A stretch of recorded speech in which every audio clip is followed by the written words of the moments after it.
Logo vou completar 30 anos. Não me preocupo com idade ou números. Adoro aniversários, evoluir e ganhar experiências. Curiosamente, meu último ano com 20 e poucos coincidiu com uma leve crise existencial. Uma série de processos internos e acontecimentos externos que me abalaram, me obrigaram a parar e me fizeram repensar coisas da minha vida, dos meus objetivos, das minhas prioridades. Me fizeram entender que simplesmente eu já não quero mais viver da mesma forma que vivia antes. Neste vídeo, quero compartilhar a minha recente experiência de crise e mostrar como elas podem ser grandes oportunidades. No meu caso, teve a ver com o trabalho, mas todas as pessoas enfrentam várias crises ao longo da vida, no sentido de perceber, sentir que algo já não encaixa, algo já não funciona. Que você já não quer as mesmas coisas, que você mudou ou que algo na sua vida mudou e é preciso que você se adapte. As crises são desconfortáveis, são incômodas, causam atrito, mas nos mostram que é preciso fazer uma mudança. E aí temos que escolher se vamos nos apegar e viver frustradas, nos agarrando ao que é antigo, ou pelo contrário, parar para ouvir o que a crise tem a nos dizer, assumir isso e sermos coerentes com nossas decisões. Então, sem mais delongas, vamos ao vídeo.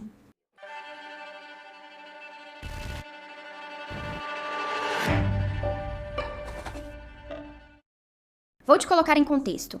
Meus 20 e poucos anos foram marcados pelo esforço, disciplina, máxima produtividade e pela renúncia ao lado pessoal. Estive totalmente focada no trabalho, era o centro da minha vida. Mas olha, não foi por capricho. Algumas pessoas que me veem nas redes e que não me conhecem acham e afirmam que tudo o que tenho e o que sou caiu no meu colo. Mas a verdade é que fui eu mesma que construí tudo sozinha. Começando do zero, sem investimento, sem apoio, sem orientação, desde muito jovem tive que me tornar independente e isso me deu um caráter forte e muita disciplina. Trabalhei com muitas coisas diferentes enquanto estudava e aproveitava o fim de semana para construir meus projetos. Sentia que era um momento crucial para me dedicar totalmente. Cada minuto e cada euro eu investia em me capacitar, em crescer, em construir meus projetos e em levantar uma base econômica sólida para me sentir segura. Não me permitia caprichos, não comprava para mim e quase sempre recusava convites para sair. Não porque eu não quisesse, mas porque esse tempo de lazer era o único disponível para investir nos meus projetos, em mim.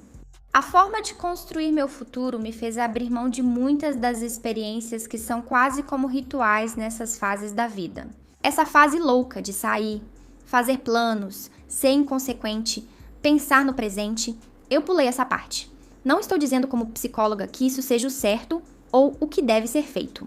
Não pretendo incentivar uma vida que gire em torno do trabalho, muito menos isso. Estou falando de como eu sentia e de como eu fiz. Levando em conta como era a minha personalidade, meus objetivos, etc., é verdade que às vezes eu sinto uma nostalgia por ter perdido essas coisas. Sei que não fiz muitas das coisas que pessoas da minha idade já viveram, mas não me arrependo nem um pouco. Estou muito em paz com as minhas decisões, tanto com meus acertos quanto com meus erros, porque fazem parte de quem eu me tornei. Tenho muito orgulho do resultado e de tudo o que enfrentei sozinha. Competi em bikini fitness com toda a disciplina e esforço que isso exige. Desenvolvi e patenteei uma garrafa magnética para a academia. Fiz vários mestrados e formações aprofundando minha vocação. Adquiri experiência clínica. Com 26 anos, eu já tinha uma longa lista de espera para consultas. Construí um canal no YouTube no qual já somos mais de 500 mil de inscritos. Organizei eventos presenciais de psicologia, criei 2 empresas de formação com mais de 6 mil alunos, produzi um podcast e escrevi 2 livros. Um deles, com muito sucesso, já está sendo traduzido para o russo, polonês, chinês, romeno e holandês. Me associei a uma clínica voltada para fazer a terapia acionista. Foi acessível a todos, com mais de 20 psicólogos na equipe. Já morei em vários países, tenho trabalho online que me dá liberdade para viver onde quiser. Muitas coisas aconteceram. A verdade é que, graças a isso, hoje em dia tenho uma vida muito mais segura, muito mais estável e muito mais agradável. Sobretudo comparado à que eu tinha antes de iniciar esse caminho. No entanto, o fato de algo ter funcionado para você durante um tempo não significa que seja o mais adequado ou o correto para sempre, ou que aquilo tenha sido realmente o seu desejo. Sua motivação e objetivo podem mudar com o tempo, não é preciso pensar igual a vida inteira. É aí que surge a crise. Quando você empreende, sempre vai ter uma carga especial de trabalho e de responsabilidade. Quando os projetos avançam, você ganha equipe, estrutura, estabilidade e posição no mercado. Assim, pode reduzir o ritmo e ter espaço para outras coisas além do trabalho. No entanto, pode ser difícil se livrar desse modo de viver. E é por isso que podemos ver muitos empreendedores que, mesmo depois de anos estabilizados e, entre aspas, seguros, continuam vivendo para trabalhar com a mesma ansiedade e o mesmo medo do primeiro dia. Parênteses, estou contando tudo isso para vocês do ponto de vista do trabalho, do empreendedorismo, mas você pode adaptar para o seu caso. Estudos, relacionamento amoroso, crenças, identidade, algum esporte, algum objetivo que você tenha, amizades, continuo. Isso pode ocorrer por diferentes razões, dependendo do caso. Vou compartilhar as que percebi no meu caso. Primeiro, quando você leva um ritmo de vida tão acelerado, com tantos desafios e problemas para resolver no dia a dia, pode acabar se esquecendo de fazer algo que é básico e necessário para todos nós de vez em quando. Pausar por um momento, sair da cena e observá-la de fora. Analisar sua vida de fora, com perspectiva, com racionalidade, com objetividade. Você está tão imersa na correria diária que não percebe que não precisa mais correr tanto. Você não está mais sozinha, não há tanto perigo e pode tomar decisões mais inteligentes para alcançar os mesmos resultados. Afinal, costumamos normalizar o que vivemos diariamente. E não percebemos que existem outras formas de fazer ou de viver. O segundo motivo é que eu tive que aprender a dizer não no trabalho. Isso eu já aprendi a fazer na vida pessoal há algum tempo, mas o meu eu profissional ainda não tinha experimentado o que era se perder ao dizer não para si mesma, só para dizer sim para os outros. Quando você começa a se destacar e surgem oportunidades, ganha acesso e alcance. Pode acontecer que outras pessoas, sem má intenção, peçam coisas para você ou esperem coisas de você. Porque como te veem de fora, não percebem o trabalho envolvido e ainda esperam que você ofereça isso, pois acham que, entre aspas, não te custa nada. Ao longo dos anos, ajudei pessoas a terem visibilidade, oportunidades de trabalho e a realizarem coisas que as animam. Também, por outro lado, sou uma pessoa muito criativa, trabalhadora e até mesmo ambiciosa. E isso faz com que eu tenha dificuldade em dizer não para oportunidades ou projetos que me propõem, já que adoro transformar ideias em realidade, sabe? E também porque, como eu disse, muitos não gostam nada quando você diz não para eles. Eles insistem, não entendem. Todos os dias eu recebo muitas mensagens, tanto pelas redes sociais quanto por e-mail, até mesmo por WhatsApp, de pessoas pedindo algo, propondo algo ou perguntando algo. E isso às vezes pode ser desgastante. Você precisa aprender a dizer não, impor limites e o terceiro motivo, o que considero mais interessante do ponto de vista psicológico, o autoconceito. Veja, quando o que você está fazendo começa a te dar autoestima, começa a te dar validação e até reforço social, quando começa até a reparar feridas da infância, isso pode se tornar viciante. Cada conquista reforça sua sensação de utilidade, de valor, de capacidade, e esse reforço é tão intenso que te impulsiona a continuar de novo e de novo. E quase sem perceber, essa dinâmica pode, aos poucos, ir consumindo todo o resto. Essa parte de você foi tão validada e cresceu tanto que talvez outras partes de você fiquem apagadas ou deixadas de lado. Por isso, quando o trabalho é importante e valorizado em sua vida, pode ser muito positivo e fortalecer a autoestima. Mas se isso se torna algo exclusivo, corre o risco de virar um vício comportamental. E com o tempo, o que começou por sobrevivência e por pragmatismo, também foi se tornando uma forma de alimentar e fortalecer esse autoconceito. Eu, que quando criança sempre me percebi como alguém desajeitada, pouco inteligente, desastrada, rejeitada socialmente, pouco disciplinada, sem habilidades, encontrei no trabalho uma forma de provar para mim mesma que eu era capaz e que eu tinha valor. Como eu disse, isso é positivo, mas pode se tornar perigoso. Como percebi que algo estava errado? Mesmo com o trabalho indo bem, meu corpo começou a avisar que o que funcionou por anos logo não funcionaria mais. Os primeiros avisos foram no final de 2023. O dia a dia ficava cada vez mais intenso, as responsabilidades aumentavam, cada vez mais pessoas dependiam de que eu cumprisse, de que eu fizesse tudo de forma excelente. Eu continuava dizendo sim para tudo, mas as coisas começaram a desmoronar. Em 2024, eu desabei completamente. O emocional se intensificou e se transferiu para o corpo. Uma crise de acne severa, queda de cabelo, insônia, cansaço constante. Meu ânimo despencou, perdi a motivação, fiquei irritadiça, tudo me incomodava. O que antes me dava alegria virou uma obrigação, uma sucessão mecânica de tarefas. Não havia um porquê, não havia uma missão. Era só cumprir para poder cumprir a próxima, para poder cumprir a próxima tarefa. Até mesmo as conquistas deixaram de trazer alegria. Não havia espaço para comemorar ou me conectar com o impacto disso nas pessoas. Senti uma grande desconexão com o meu trabalho. Eu já não estava mais conectada com a missão que tinha me impulsionado durante anos. Eu estava muito consciente de que isso tinha um nome, e é burnout. Na verdade, compartilhei um vídeo sobre isso com vocês em 2024. Como psicóloga, eu sabia reconhecer, entendia o que era e sabia o que precisava fazer para reverter. Então, fiz o que era necessário. Diminui minha carga de trabalho e utilizei diferentes ferramentas e recursos para aliviar esse estresse. Durante a primavera e o verão de 24, minha saúde começou a se recuperar. Meu ânimo melhorou bastante e pude voltar a trabalhar, normalmente, embora com um pouco menos de carga do que no ano anterior. Eu tinha diminuído o ritmo e isso me deu um alívio. No entanto, em dezembro de 2024, percebi que não era suficiente apenas diminuir o ritmo. Sim, eu estava melhor do que no burnout, mas não voltei a ser a mesma. Não conseguia me reconhecer totalmente, parecia que só tinha mudado de velocidade, não de direção. E que o que eu precisava não era apenas reduzir algumas marchas, mas até mesmo mudar de estrada. E é que, às vezes, as estratégias de enfrentamento focadas no sintoma, no problema, servem para aliviar o desconforto a curto ou médio prazo. Mas se o contexto e a estrutura de vida continuam os mesmos, o risco de recaída é alto. Há momentos em que é necessário repensar todo o contexto em que vivemos e trabalhamos. E isso aconteceu no ponto de ruptura.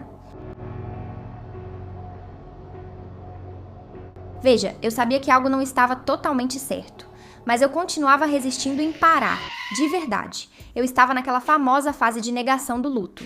Eu tenho que dar conta disso. Foram meses difíceis, eu estava fraca, mas vamos lá. Eu consigo lidar com isso porque sempre consegui. Mas houve um choque de realidade que não me permitiu continuar negando. Diversos fatos me fizeram parar abruptamente. Precisei deixar meus escritórios em Madrid e minha casa devido, entre outras razões, a um grave assédio que sofro há 3 anos. Grave que llevo sufriendo 3 anos. Até então, só tinha sido por e-mail e pelas redes sociais, mas em março de 2025, essa pessoa apareceu pessoalmente, o que me abalou muito. Além disso, quando eu puder, em algum vídeo, porque estou em um processo judicial, vou contar para vocês. Mas não recebi a ajuda que se espera nessas circunstâncias. E bom, aprendi o quanto você pode ficar vulnerável se expondo nas redes sociais. E isso me fez ficar mais reservada, com minha privacidade, intimidade e dados que possam ser usados para me localizar. A mudança de casa e escritório coincidiu com o lançamento do meu livro. Sessões de autógrafos, entrevistas, podcast, aparições na mídia, tudo ao mesmo tempo, com uma sobrecarga de trabalho que era demais para mim. Apesar de ter melhorado no verão anterior, meu corpo não estava totalmente recuperado, e com esses acontecimentos, tive uma recaída. O cansaço, os sintomas físicos e emocionais voltaram com mais força. Lembro de quando viajei para turnês do podcast, sessões de autógrafos e outros eventos, sempre me esforçando muito para conseguir. E ao voltar para casa, ficava 2, 3 dias sem conseguir me levantar.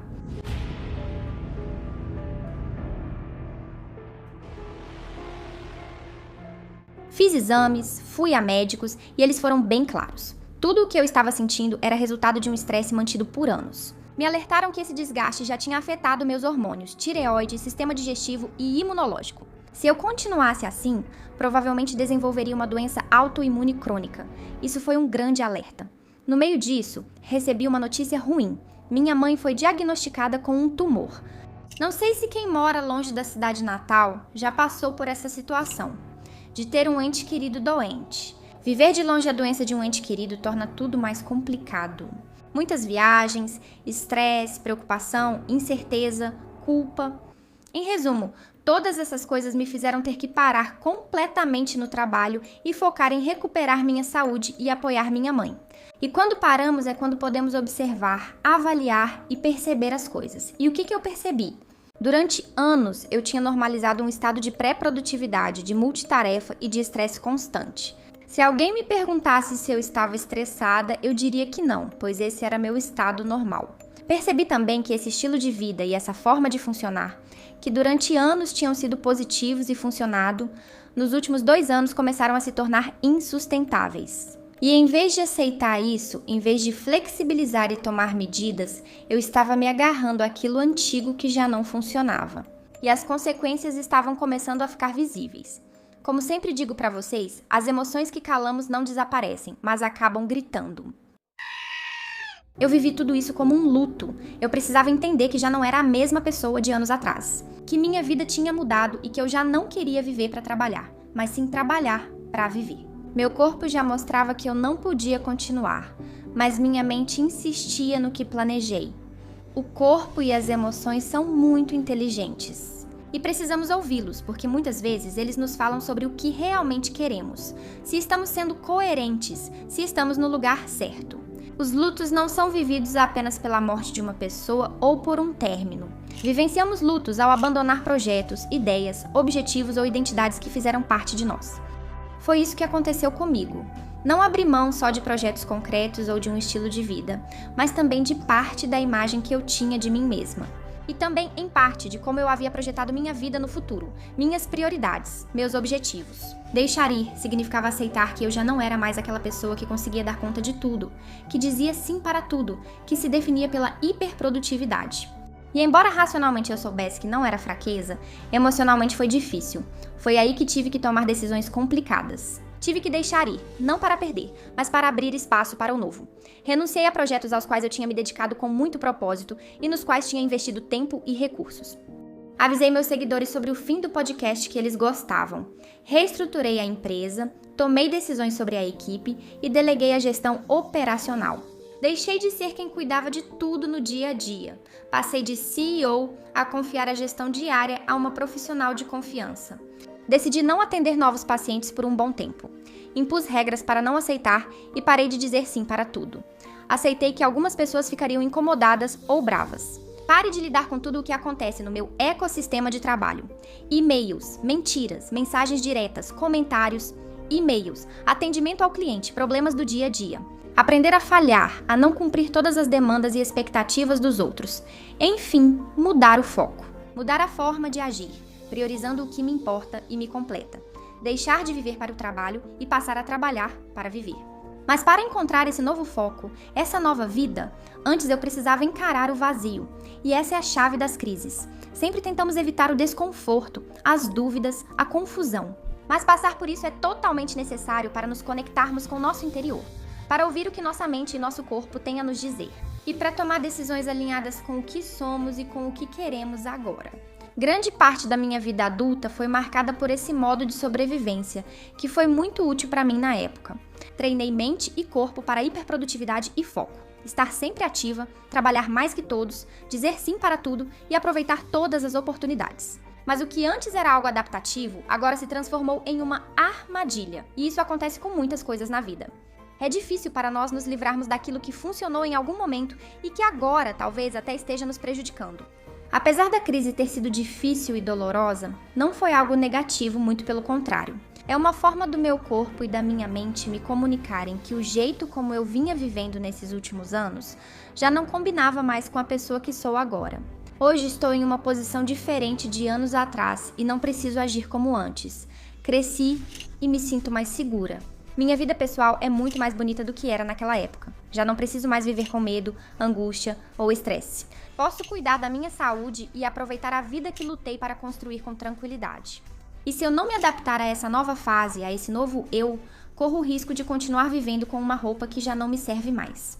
Meu processo é um lembrete de que a vida muda e de que precisamos mudar com ela. Porque dentro de uma mesma vida cabem muitas vidas. O que nos motivava antes pode não motivar mais após alguns anos. Isso não é fraqueza, mas evolução. O que funcionava pode deixar de funcionar. Conforme nós mudamos, conforme a vida muda. E isso também não é fraqueza, é adaptação. O que realmente faz mal não é mudar de objetivos ou de prioridades, ou até mesmo de forma de ser ou de pensar, e sim continuar rígida naquilo que já não faz sentido. Apegar-se ao velho por medo do novo ou de decepcionar. Flexibilidade não é sinônimo de instabilidade, e sim de saúde, soltar um caminho para seguir outro. Seguir outro não significa fracasso, e sim evolução. Ousar mudar é, na verdade, uma forma de fidelidade a si mesma. Vou compartilhar essa breve história porque, apesar de, no meu caso, ter a ver com o trabalho, esse processo ocorre em várias áreas da vida.